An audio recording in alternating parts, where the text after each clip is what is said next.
están, muchachos? Si pueden cerrar la puerta, por favor, en la parte de atrás. El tema que me ha tocado presentarles ahora son neoplasias intracraneales supratentoriales y infratentoriales. Y vamos a ver un poquito de este tema y a ver si es que podemos hacerlo lo más resumido posible para que ustedes puedan entenderlo y no tengan ningún problema, ¿sí?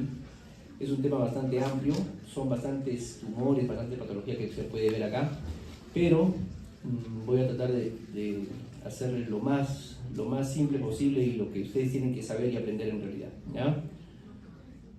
Yo soy neurocirujano del HMKC, ¿sí? De repente en alguno de ustedes voy a tener prácticas o he hecho práctica con alguno de ustedes. Vamos a tener un poco de conceptos generales, ¿no? Tenemos que son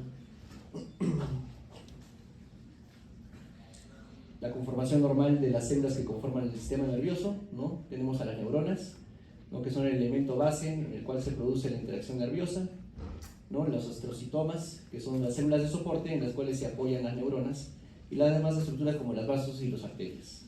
Oligodendrocitos, las células que a través de sus prolongaciones van a cubrir y proteger los axones mediante su vaina de mielina. Células ependimarias que van a recubrir los ventrículos, ¿no? Microglía, que son las células de protección de capacidad fagocitaria del sistema nervioso, y las células de Purkinje que van a estar a nivel de la corteza cerebelosa, ¿no? En base a estas células es que se van a presentar los diferentes tumores del sistema nervioso, los tumores primarios, ¿no? Acá tenemos un esquema donde podemos ver algunas de estas células, el epéndimo, ¿no? Las neuronas, oligodendrocitos, microglías, ¿no? Astrocitos, ¿no? Cercanos a los vasos. Entonces de todas estas células se van a formar los tumores y van a salir, van a presentarse las lesiones en diferentes zonas y en diferentes partes que vamos a ver a continuación, ¿no? Vamos a hacer un poco de epidemiología, ¿no? Vamos a hablar que para el 2023 se estima que se diagnosticarán un promedio de 83.770 personas con tumores del sistema nervioso central, esto en Estados Unidos, ¿no? Nosotros no tenemos muchos estudios en este caso, de los cuales 24.810 van a ser tumores malignos, ¿no? Y 59.240 tumores no malignos, ¿no? Y de estos cuales 18.000 personas van a fallecer a causa de este tipo de enfermedad, o sea, de tumores malignos, ¿no? Y también benignos, porque vamos a ver que no significa que tenga un tumor benigno que no pueda pasar nada con el paciente o que no pueda fallecer también, ¿no? Ahora, solo el 36% de los pacientes sobreviven más de 5 años después del diagnóstico de un tumor maligno, ¿no? Es un dato un poco espeluznante, ¿no? Pero eso es esa es la realidad, ¿no? La incidencia de los tumores cerebrales malignos fue mayor en hombres, tenemos la mala suerte de tener más casos en el género masculino, de 8.3, ¿no? Casos por cada 100.000 habitantes, y en las mujeres es menor, ¿no? 6.0. Sin embargo, no se salvan las mujeres tampoco, porque la incidencia de los tumores no malignos, tumores benignos, es mayor en mujeres que en varones, ¿no? Tenemos un porcentaje de 20.3 contra 12.8 en varones. Ahora, los tumores intracraneales más frecuentes del adulto van a ser metastásicos, ¿no? Entonces ese es un punto importante que ustedes tienen que saber, que el tumor más frecuente que se va a encontrar en las personas adultas va a ser metastásico. Es un tumor obviamente secundario, viene de alguna parte del cuerpo, ahora, también lo vamos a desarrollar a continuación, ¿no? Ahora, el glioblastoma multiforme, ¿sí? Es el tumor cerebral primario más frecuente y se va a presentar mayormente en pacientes mayores de 20 años. Tienen que tener en cuenta esa parte que es tumor cerebral primario, ¿sí? Significa que ha nacido en el cerebro, ¿sí? Las neoplasias intracraneales son, después de las leucemias, los procesos malignos más frecuentes en la edad infantil. En adultos, los tumores cerebrales son supratentoriales en un 80%, mientras que en los niños hay una distribución un poco más homogénea, ¿sí? No son tan supratentoriales, son supratentoriales e infratentoriales de una forma mucho más homogénea. Acá les he traído un esquema, ¿no? Donde se resume mucho de la clase, ¿no? En infancia hay unas características, por ejemplo, el tumor del sistema nervioso más frecuente en menores de 5 años es el medulloblastoma, ¿sí? El tumor del sistema nervioso maligno más frecuente en infancia y niños es el medulloblastoma, ¿no? El tumor supratentorial más frecuente, el craniofaringioma. Y créanme que así tal cual vienen las preguntas en la residencia, vienen las preguntas en su ENAM, en su examen de internado. son lo que tienen que saber ustedes lo más frecuente, lo más característico, no irse a lo más rebuscado, sino lo más frecuente, ¿sí? En lo que es adultos, igual, el más frecuente, estamos hablando en adultos, esa es una pregunta muy frecuente en exámenes de residencia, ¿no? Metástasis cerebral, ¿ya? Tumores primarios del sistema nervioso central más frecuente, primario, ¿sí? Es diferente que tumor en general, tumor primario, el glioblastoma, ¿no? Y así vamos a desarrollar mucho de las lesiones que se pueden presentar tanto en adultos como en infancia, en niños. Tumor benigno más frecuente, meningioma, ¿ya? La clínica de estos pacientes, pues en general van a ser muy similares. Al final todos son tumores, todos van a dar clínicas muy semejantes. La diferencia va a ser la zona de la presentación donde se tiene el tumor, sea en la fosa posterior, sea supratentorial, sea de repente a nivel del tronco, ¿no? O sea cerca a nivel de los ventrículos. Eso va a variar un poquito en cada uno de ellos, pero en general es muy similar. Ya tenemos, por ejemplo, que la cefalea va a ser el síndrome patognomónico de todos los tumores, ¿no? Es lo más frecuente, más intensa, se ha visto que es por las mañanas, ¿no? Puede despertar al paciente y puede estar asociados lógicamente a signos de hipertensión endocrinal y focalidad neurológica, eso dependiendo de la ubicación del tumor, ¿no? La focalidad neurológica va a depender, como les digo, de la localización, ¿no? Y del tipo de tumor. Las crisis epilépticas se van a dar más frecuente en qué edad, 35 a 50 años, ¿sí? Y hay ciertos tumores que tienen tendencia a ser más epileptógenos que otros, por ejemplo, los oligodendrogliomas, ¿no? Eso también tiene que acordarse. Pueden ser más epileptógenos que otros, los gangliositomas y las metástasis. ¿Por qué? Porque producen gran edema cerebral, ¿no? Ustedes ya han estudiado en la clase anterior, ¿no? En su fase anterior, que seguramente todos tienen 20, ¿no? Entonces, de que el edema, ¿no? Se produce por un edema vasogénico en tumores, ¿no? Entonces, el primer examen siempre es un poco más complicado, ya los que vienen ahora va a ser un poco más sencillo, tienen que sacar mejor nota para subir su promedio, ¿no? Ahora, la hidrocefalia también se va a dar, sobre todo en tumores infratentoriales, ¿no? Y en comunicación con los ventrículos, ¿no? El neuroblastoma es más frecuente, de todos los tumores, el neuroblastoma va a ser el tumor que más frecuentemente va a debutar con hidrocefalia, ¿no? Todos los que están infratentoriales, casi todos van a tener hidrocefalia. ¿Por qué? Porque colapsa el cuarto, el tercer ventrículo, no hay el pasaje normal, la distribución del líquido cefalorraquídeo normal y comienza a ser hidrocefalia hipertensiva el paciente, ¿no? Eso es en la clínica. Vamos a desarrollar ya los tumores, ¿ya? Vamos a comenzar con las metástasis cerebrales, ¿no? Como hemos dicho, son los tumores cerebrales más frecuentes en el adulto, lo estoy repitiendo varias veces ya, ¿no? Son excepcionales en niños, es muy poco frecuente que haya metástasis cerebrales en niños, ¿sí? Hemos dicho que hay un nivel más en una edad avanzada de la persona, ¿no? Se localiza generalmente en la unión córtico-subcortical y en los hemisferios cerebrales en un 80%, ¿sí? El mayor porcentaje son de origen pulmonar, ¿sí? Principalmente las metástasis van a ser de origen pulmonar, y hasta un 10% pueden ser de origen desconocido. Muchas veces tenemos pacientes en el hospital que tienen todos los indicios de ser una metástasis cerebral, pero no tenemos un foco primario.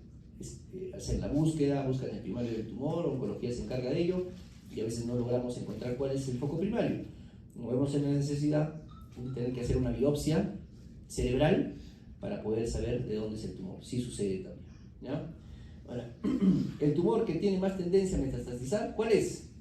El melanoma. Paciente que tiene diagnóstico de melanoma, es una alta probabilidad que vaya a ser una metástasis cerebral. Esa es la realidad. Y melanoma pues se presenta en pacientes de todas las edades, muchas veces jóvenes, ¿no? Hemos tenido pacientes con 27, 28 años, 30 años, que han sido diagnosticados un año antes de melanoma, vienen por cefalea, por vómitos y presión de granito y tienen una metástasis cerebral, ¿no? El pronóstico no es muy bueno en los pacientes. Ahora, las causas, esto también tienen que saber sí o sí, al margen de su examen del curso, es algo que les van a preguntar constantemente, ¿no?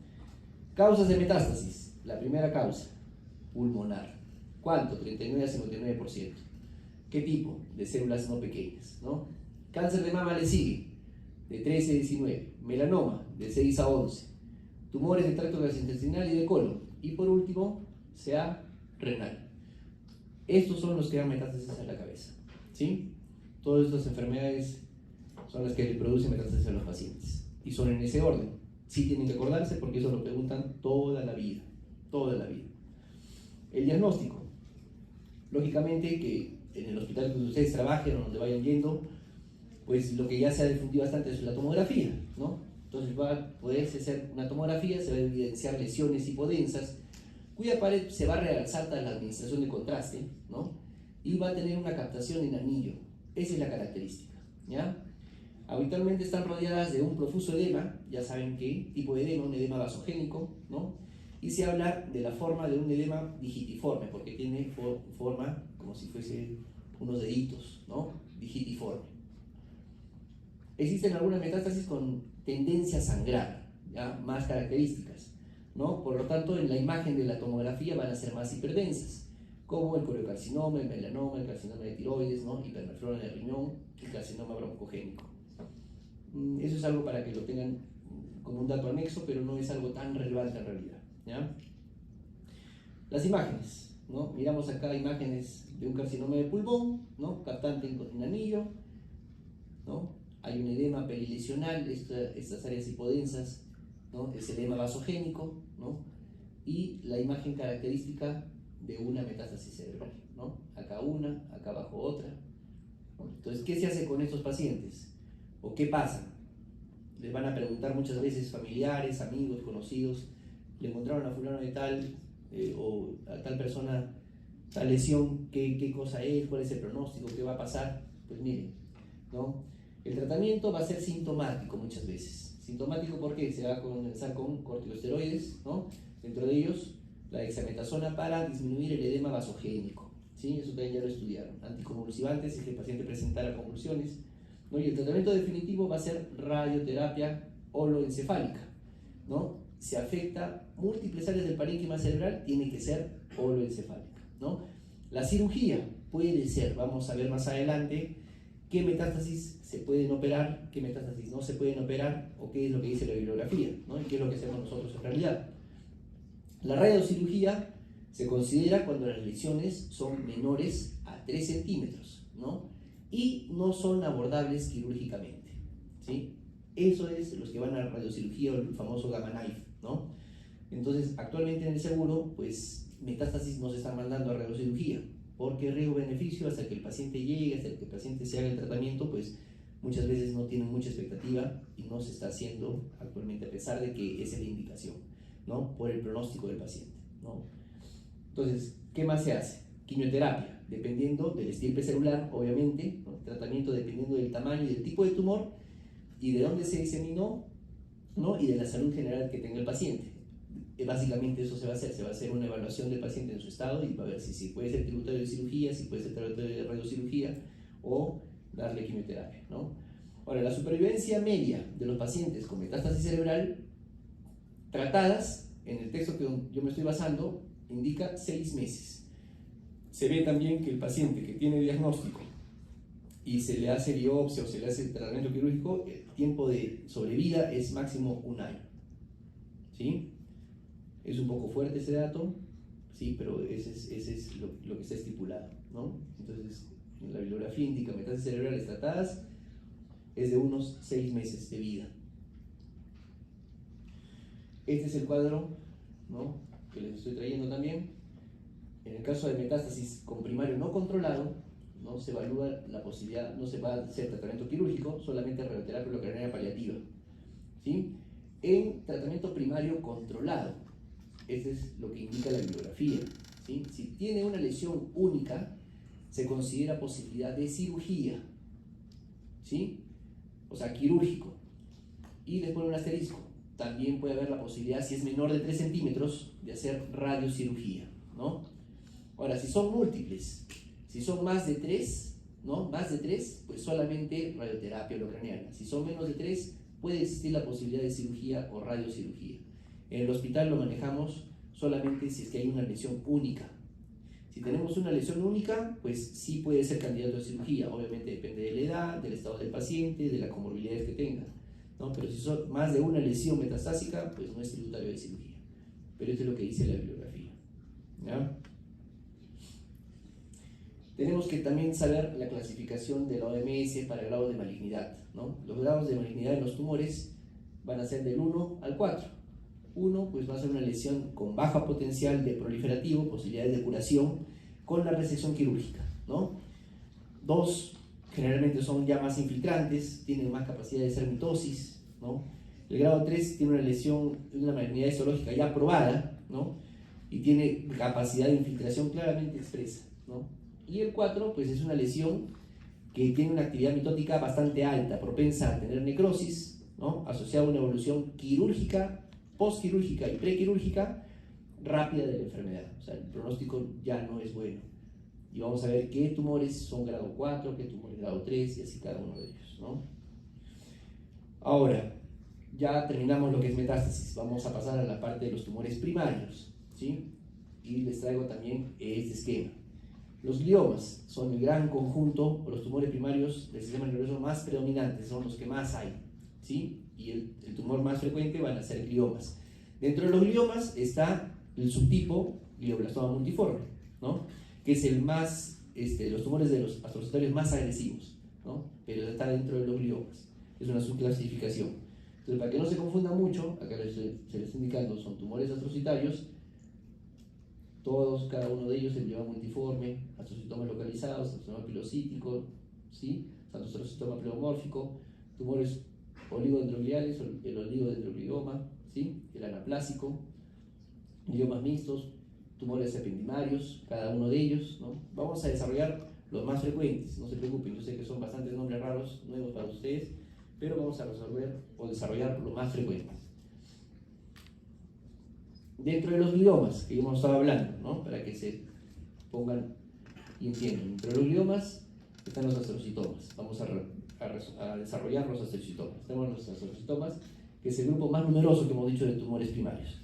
El astrocitoma difuso o infiltrantes. Dentro de ellos, ¿no? Vamos a encontrar que tiene una característica de capacidad de poderse infiltrar rápidamente, como lo dice su nombre, ¿no? La capacidad de dispersión respecto a su localización inicial, o sea, tú puedes operarlo y el paciente en unos años puede recidivar y tener una lesión en otra parte del cerebro, ¿no? Y tienen capacidad de poder degenerar hacia otras formas más malignas. Yo operé con el paso del tiempo, ¿no? Yo operé al paciente y en la anatomía patológica me sale que es un tumor grado 2. Pasó el tiempo, recidivó, probablemente puede ser de que ese paciente tenga un tumor grado 3, ¿no? O sea, puede cambiar su tipo de anatomía patológica, ¿no? Entonces, acá también hay otro cuadro donde nos presentan diferentes tipos de astrocitoma. Por ejemplo, el glioblastoma multiforme, que hemos dicho que es uno de los más malignos, ¿no? Tiene atipia celular, tiene actividad mitótica, tiene proliferación endotelial, tiene necrosis. Cada uno de ellos puede ir modificándose y cambiándose del tipo de tumor, ¿no? Ahora, otro tipo, el astrocitoma de bajo grado o grado 2, ya hemos hablado de los grados, ¿no? Corresponde a un tumor de grado 2, ¿no? Ya hemos dicho eso, su mismo nombre lo dice, ¿no? Son tumores que tienden a darse más que todo en niños y adultos jóvenes. En la resonancia magnética son tumores que no van a captar mucho contraste. Va a administrarse el contraste y no se va a poder delimitar bien la lesión. El tratamiento va a consistir en cirugía y radioterapia. La quimioterapia se va a reservar para aquellos que tienen recurrencias tumorales. Y la edad media y la supervivencia va a estar entre 5 a 10 años, ¿sí? Los otros tipos de astrocitomas difusos son los astrocitomas anaplásicos. Estos ya son de grado 3, ¿sí? Su incidencia va a ser ya no tanto en personas jóvenes, sino en pacientes mayores o máxima de los 40 años, ¿no? La resonancia magnética igual, no suele captar tanto contraste, pero sí más que los astrocitomas de grado 2, ¿no? El tratamiento de la resección quirúrgica, en este caso sí se da radioterapia más quimioterapia, ¿no? Puede ser sistémica, como la temozolomida, local como la carmustina, que se coloca en el lecho quirúrgico, es como una braquiterapia, ¿ya? Ahora, la mediana de supervivencia va a ser igual, entre 2.5 a 3 años. Ahora vamos a pasar a hablar del glioblastoma, ¿sí? Este tumor sí es muy importante. ¿Sí? Este tumor está clasificado como grado 4. Ya hemos dicho que es el tumor primario más frecuente en los adultos, ¿no? La edad media de presentación es en torno a los 53 años. Este sí muestra un realce importante en anillo tras la administración de contraste. Va a presentar gran edema cerebral de tipo vasogénico. Estos tumores usualmente cruzan la línea media, es lo que nos hace sospechar de este diagnóstico cuando tenemos la imagen, ¿no? Ahorita vamos a ver una imagen. Y se habla de la presentación de la imagen, tanto del edema como del tumor, en alas de mariposa. Esas son las características, y así también lo preguntan, ¿sí? El tratamiento de este tipo de tumor va a consistir en cirugía, radioterapia y quimioterapia, local y sistémica. La supervivencia de este tumor una vez diagnosticado es de un año, ¿sí? Hemos dicho, así se ha tratado el paciente. Entonces, ¿qué se hace? Muchas veces se decide si abstenerse del tratamiento o realizarlo o no. ¿Por qué? Porque el tratamiento puede dejar alguna secuela neurológica en el paciente, ¿no? Entonces hay que ver la calidad de vida que pueda tener el paciente, ¿no? Y si es que este tumor está ubicado en algún área elocuente. Esta es la imagen del glioblastoma, ¿sí? Una imagen característica, tiene unas áreas hipodensas internas, captación en anillo también, ¿no? Hipodensas, ¿por qué? Porque por la gran proliferación celular que tienen, la capacidad de replicación que tiene, pues producen zonas de necrosis, ¿no? La imagen que cruza la línea media y en alas de mariposa, ¿no? Ahora pasamos a los astrocitomas localizados. Estos astrocitomas se caracterizan por ser relativamente circunscritos, tienen un mejor pronóstico, ¿no? Tener una mínima capacidad de diseminación a través del sistema nervioso, más comunes en niños y en adultos jóvenes, y dentro de ellos se van a incluir el astrocitoma pilocítico de grado 1, el astrocitoma gigatocelular subependimario, que también es de grado 1. ¿Qué significa de grado 1? Que probablemente si se hace la resección completa, el paciente puede tener curación de la enfermedad, ¿no? Desarrollamos un poquito el astrocitoma pilocítico grado 1, ¿sí? Es una neoplasia cerebral que va a ser más frecuente en niños. La incidencia máxima se da hasta la segunda década de la vida, ¿no? Con un pico entre los 10 y 12 años. Se localiza sobre todo a nivel de los hemisferios cerebelosos, o sea, es infratentorial, ¿sí? En la resonancia se va a encontrar una lesión quística con un nódulo captante, ¿sí? El nódulo captante en su interior. Y la extirpación quirúrgica total consigue la curación del paciente. Entonces, a diferencia de los otros astrocitomas difusos, este sí se puede curar, ¿no? Ahora, el pronóstico es excelente en los casos que se realiza la resección completa. No todo es malo. El astrocitoma gigatocelular subependimario, ¿no? Este sí se va a asociar a otra enfermedad, ¿no? Un poco desconocida, un poco rara, no es tan frecuente, la esclerosis tuberosa, ¿no? Y se va a localizar principalmente a nivel de las paredes y de los ventrículos laterales. No vamos a desarrollar mucho porque no es tan frecuente. Ya, vamos a pasar a los otros tipos, al oligodendroglioma. Estos sí son grados 2 y grado 3, ¿sí? Menos del 10% de todos los gliomas, o sea, no son tan frecuentes, ¿sí? Su imagen va a ser que sean frecuentemente quísticos, van a presentar calcificaciones y hemorragias espontáneas, por eso se caracterizan en la imagen. Es típico que debute, como hemos dicho, que tengan crisis epilépticas, son epileptógenos, ¿no? Siendo el tumor primario más epileptógeno, eso ya hemos mencionado. Ante un tumor que se encuentre en el lóbulo frontal, hay que pensar en 3 posibilidades diagnósticas. Puede ser metástasis, puede ser un glioblastoma o un oligodendroglioma. Para eso se tienen que hacer los estudios, si fuese necesaria una biopsia o una resonancia con espectroscopía, ¿no? Ahora, la tomografía, la lesión, ya les he indicado, va a ser hipodensa con áreas quísticas y calcificaciones, no va a se suele captar contraste en su gran parte.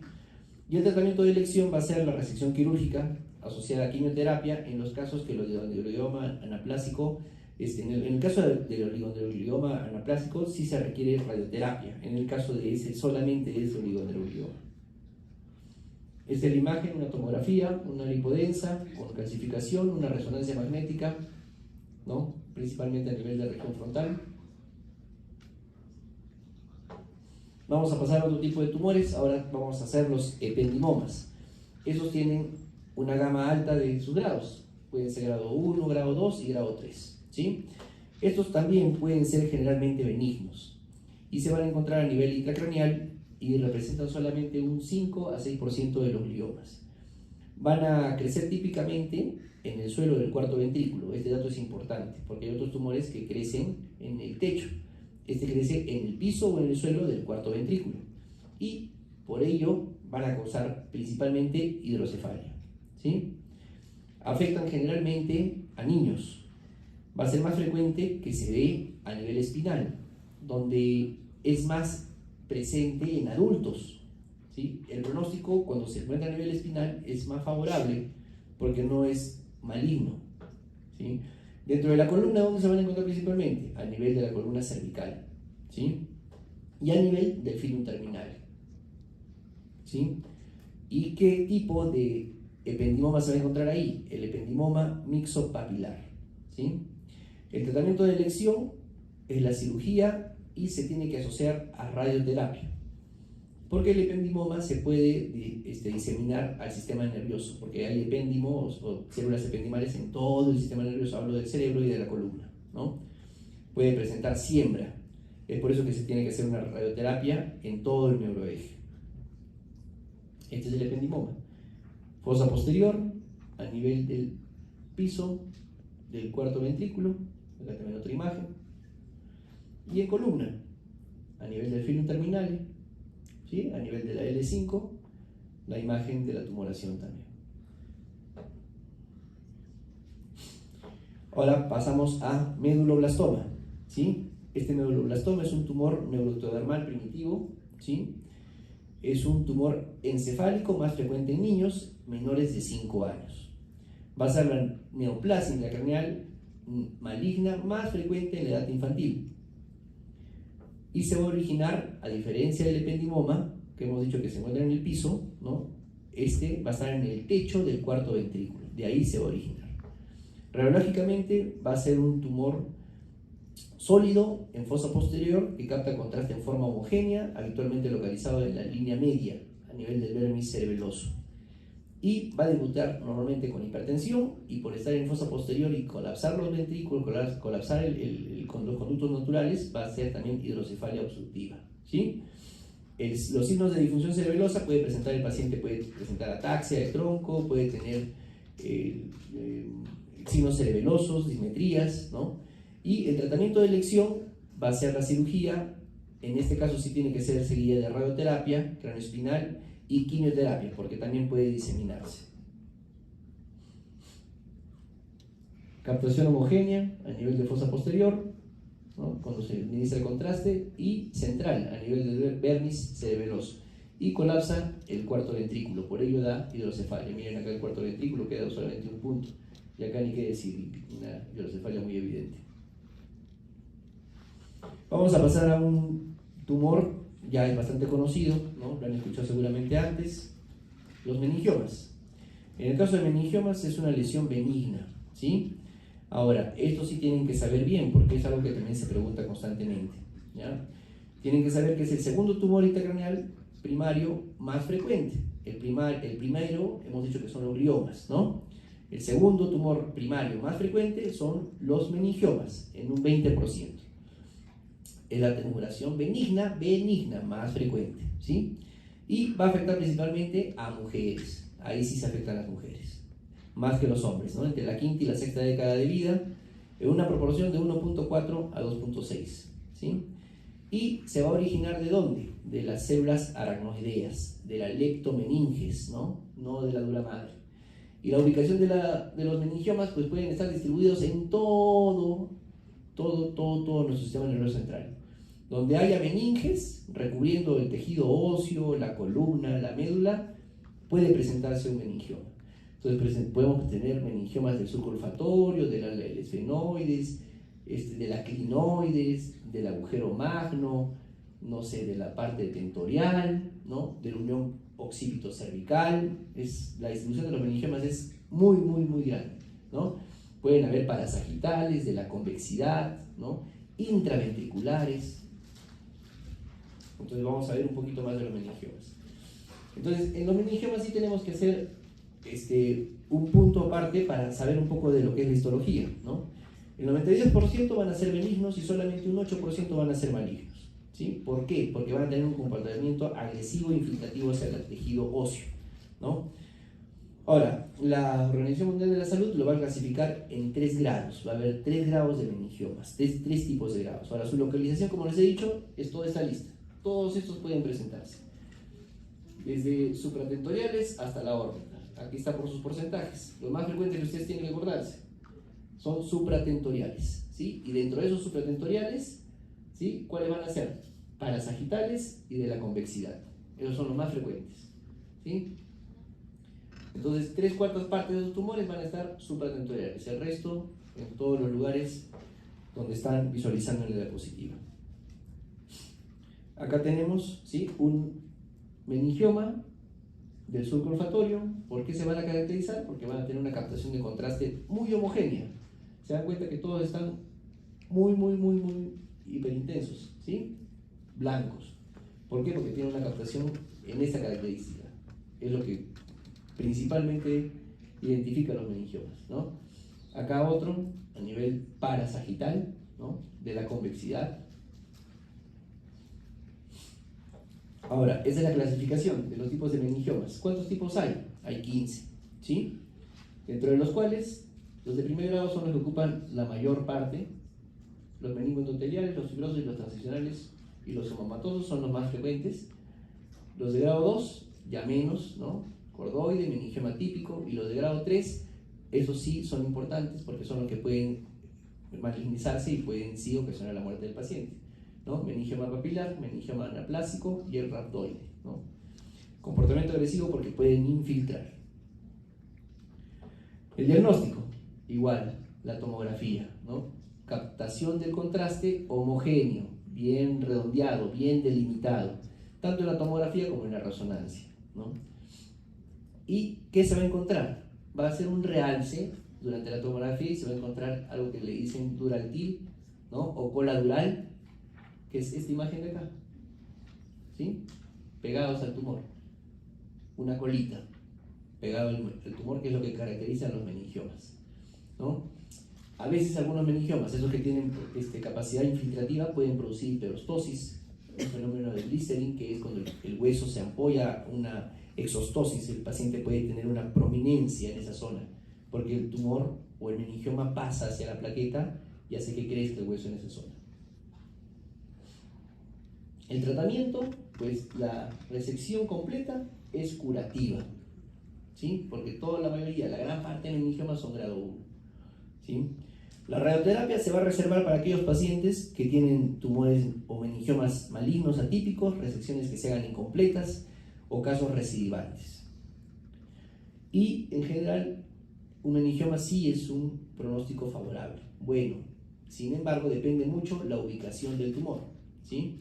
No es lo mismo tener un meningioma en la convexidad que tener un meningioma a nivel del tronco o a nivel de la unión cráneo-cervical, cercana al bulbo, ¿no? Pues todos saben que pues, puede ocasionar al paciente un paro cardíaco, ¿no?, o puede ocasionar una hipertensión endocrinal muy severa, dependiendo de la zona donde esté el tumor. Por eso el meningioma puede ser benigno, pero va a depender mucho de la ubicación del mismo. La clasificación que les estoy presentando acá es una clasificación que nosotros utilizamos para determinar cuánto se ha hecho de resección. Se llama clasificación de Simpson y la clasificamos en 5, ¿sí? Y de acuerdo a ella, cuando nosotros decimos si operamos el meningioma y se ha hecho en el informe operatorio, se ha hecho un Simpson 1, significa que hay una exéresis total, incluyendo adherencia dural, hueso, anómalo y seno venoso.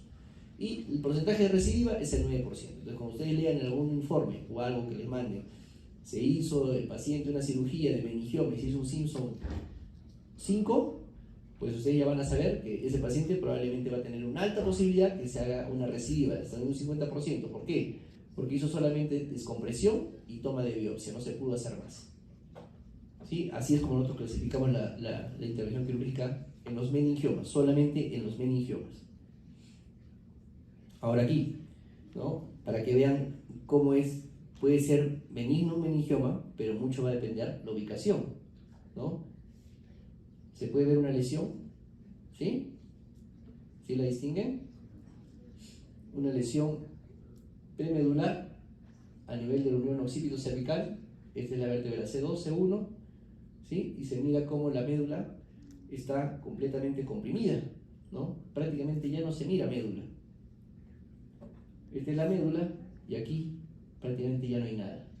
Casi está cercana al bulbo, ¿no? Entonces el paciente llega con, obviamente, debilidad muscular, signos de que ya no hay sensibilidad, prácticamente cuadriparética, ¿no? Inclusive dificultad para la respiración. Entonces, esa es la paciente. Si se dan cuenta, a la justa puede extender las piernas, ¿no? No puede vencer la gravedad. Cuando se le dice que vence la gravedad, con la mano se ayuda, ¿no? Igual en miembros superiores. Solamente puede extender, no puede levantar completamente, ¿no? Y con dificultad respiratoria. Posteriormente, a este paciente se le hizo una intervención, se hace la resección del tumor, ¿no? Queda ahí una zona que se llama encefalomalacia, que es la zona donde se produce o mielopatía, donde se ha producido la inflamación al momento de hacer la resección y también por la misma compresión que tuvo el tumor. Esa mancha blanquita que ven ahí es una zona de mielopatía de encefalomalacia, pero el tumor ya no está, ¿no? Y entonces este paciente, 6 meses después de operado, pues es de su evolución, ¿no? La señora pudo regresar a su vida y a sus actividades y pudo hacer su vida de forma adecuada para bien del paciente, ¿no? La señora era una policía en actividad todavía, ¿no? Otra tumoración, neurinoma del octavo par, o conocido como schwannoma vestibular, ¿sí? También es un tumor benigno, de crecimiento lento.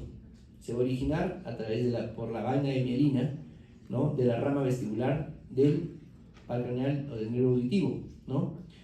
Es un tumor más frecuente del ángulo pontocerebeloso. El segundo es el meningioma, pero el tumor más frecuente de fosa posterior del ángulo pontocerebeloso es el más frecuente, ¿no? Y que acá le vuelvo a recalcar, tumor primario más frecuente de fosa posterior en los adultos, ¿sí? Y va a ser patognomónico en aquellos pacientes que tengan diagnóstico de neurofibromatosis tipo 2. Los pacientes tienen muchos neurofibromas distribuidos en todos los nervios. Puede ser en columna, dorsal, lumbar, puede ser a nivel del ángulo pontocerebeloso, ¿no? Es una característica de esa enfermedad. Síntomas, diagnóstico y tratamiento. Normalmente esos pacientes van a presentar hipoacusia, acúfenos, ¿no? Vértigo por la lesión justamente del octavo par. En su crecimiento puede comprimir otros pares, como el quinto y el séptimo, y puede presentar por esa razón hipoestesia trigeminal y paresia facial, ¿no? Y si es muy grande el tumor, puede llegar inclusive a comprimir el tronco, puede presentar ataxia, diplopía, afectación de pares bajos, el paciente a veces no puede ya tragar ni sus alimentos, inclusive puede presentar alteraciones respiratorias y coma el paciente, cuando son muy grandes estas lesiones, ¿no? El procedimiento diagnóstico de elección va a ser la resonancia magnética y también puede hacerse una tomografía con contraste, pero de preferencia es la resonancia magnética por el detalle para la planificación quirúrgica, ¿no? El tratamiento puede ser quirúrgico, porque a veces es una lesión pequeña pero da síntomas, ¿no? Y puede ir a radiocirugía, igualito, va a depender del tamaño, se habla hasta 4 centímetros, ¿no? Para que vaya a Gamma Knife, la intención de tratamiento, si va a ser curativo o no para el paciente, y la ubicación, si va a haber afectación o no, porque al momento de hacer radiocirugía también vas a producir edema, y si tiene cerca al tronco, puede producir complicaciones al paciente, va a depender mucho del tamaño, ¿ya? Otro tumor muy frecuente, que seguramente ustedes ya lo han visto en endocrinología, si es que ya han hecho ese curso, ¿no? Tumores hipoficiarios. Son muy frecuentes, principalmente vamos a tener los adenomas hipoficiarios. Entonces estos adenomas son lesiones benignas a nivel del lóbulo anterior de la hipófisis, la adenihipófisis, y pueden ser funcionantes o secretores o no funcionantes. Los mayores, el mayor porcentaje van a ser funcionantes, un 70% de los casos. Son los más frecuentes y principalmente van a ser funcionantes o secretores del prolactinoma, ¿sí? Perdón. Y los no funcionantes a veces van a ser mixtos, pueden ser más frecuentemente productores de hormona de crecimiento o también de prolactina. Se van a clasificar de acuerdo a su tamaño, ¿sí? Tenemos los microadenomas que van a ser menores de 1 centímetro, ¿sí? O de 10 milímetros, y los macroadenomas que son mayores o iguales a 1 centímetro, ¿sí? Ahora, su incidencia es similar en ambos sexos, no hay una prevalencia en realidad. Va a ser más frecuente entre la tercera y cuarta década de vida. el tratamiento de elección va a ser la resección por vía transesfenoidal, a través de la nariz, ¿sí? Y eso va a depender del tamaño también, porque cuando estos adenomas hipoficiarios son muy grandes, se tiene que hacer un abordaje transcraneal, terional, ¿no? O combinado, una parte transesfenoidal y otra parte transcraneal, ¿no? Ahora, dentro del tratamiento médico, ¿qué es lo que se va a destacar? Normalmente se va a dar cabergolina y bromocriptina para los pacientes que tienen prolactinoma y octreotido para los análogos de los secretores del hormona de crecimiento, ¿no? También se va a dar radioterapia postquirúrgica porque esto va a evitar de que haya recidivas de la lesión tumoral, ¿no? Salvo que haya una evaluación real de que el tumor haya sido resecado completamente. Manifestaciones clínicas de estas lesiones. Esto sí vamos a detallar, ¿no? Va a haber síntomas hipersecretores, ¿no? Cuando esa hormona de crecimiento que está afectada, pues va a haber acromegalia, ¿no? Síndrome de Cushing pueden presentar los pacientes, hipogonadismo, dependiendo de la afectación hormonal que tengan, ¿no? Pubertad precoz, hipertiroidismo, ¿no? Si son síntomas hiposecretores, ¿no? Eso va a ser debido a la compresión del efecto mecánico que comprime la glándula, ¿no? Va a haber alteración a nivel de todas las hormonas igual, ¿no? LH, FSH, puede presentarse un atraso en los periodos menstruales, ¿no? Ahora puede también presentarse a nivel de la hormona tiroidea, de la hormona de crecimiento. Y estos pacientes van a tener fatiga, debilidad, ¿no? Hipogonadismo, regresión de caracteres sexuales, hipotiroidismo. Y las manifestaciones neurológicas que se van a presentar van a ser de acuerdo, principalmente cefalea, pueden presentar los pacientes, pero principalmente se quejan de algo que es alteración del campo visual, disminución de la agudeza visual y alteración del campo visual. Se va a dar en enopsias bitemporales, como se está viendo aquí, ¿no? Cómo es que miran esos pacientes, visión en túnel o enopsias bitemporales, ¿sí? Se les hace una campimetría, igualito. Esta persona no mira nada, solamente la parte interna. Muchos pacientes pasan eso y les va a pasar también. Pacientes que se quejan de que no miran bien, probablemente ustedes echan la culpa que tienen un problema diabético y que tienen de repente retinopatía o de repente ha aumentado su problema de su presbicia, y cuando hace la evaluación el oftalmólogo y le hace una campimetría, pues se encuentra ese patrón en la campimetría y es un adenoma hipoficiario lo que tienen en realidad. Hay una forma de este tipo de adenoma hipoficiario que no es tan frecuente, que es rara, que es la apoplejía hipoficiaria. ¿Qué cosa es eso? Eso es un deterioro neurológico rápido. ¿Debido a qué?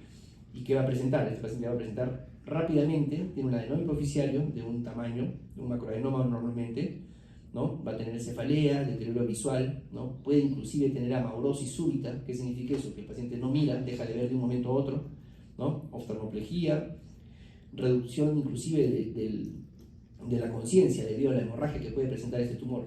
Normalmente el adenoma sangra de forma espontánea y va a producirse una necrosis, un infarto dentro del tumor, ¿no? Y de la glándula adyacente, y eso va a producir edema, ¿no? Y va a acompañar a estos pacientes de pánico y titarismo. ¿El tratamiento en qué va a consistir? En un reemplazo hormonal sustitutivo inmediato con corticoides y la descompensación quirúrgica urgente para evitar que el paciente quede con amaurosis, que quede ciego. Este es el caso, una imagen de un paciente que presentó, ¿no? Es el sangrado de la lesión.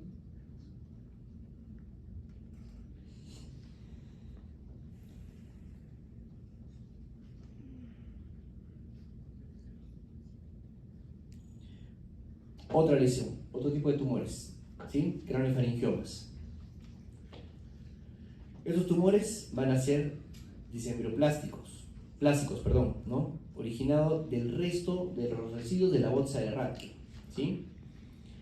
Por eso, esos pacientes usualmente van a ser principalmente niños y adolescentes y se van a localizar en la región supracelular y son tumores benignos. En anatomía patológica van a haber dos variantes: la adantinomatosa y la escamosa papilar. La más frecuente es la adantinomatosa y en los adultos la escamosa papilar, ¿no? Es importante saber que el contenido que se ve en las imágenes en la resonancia magnética va a ser imágenes quísticas. ¿Y qué va a caracterizar este tipo de lesiones?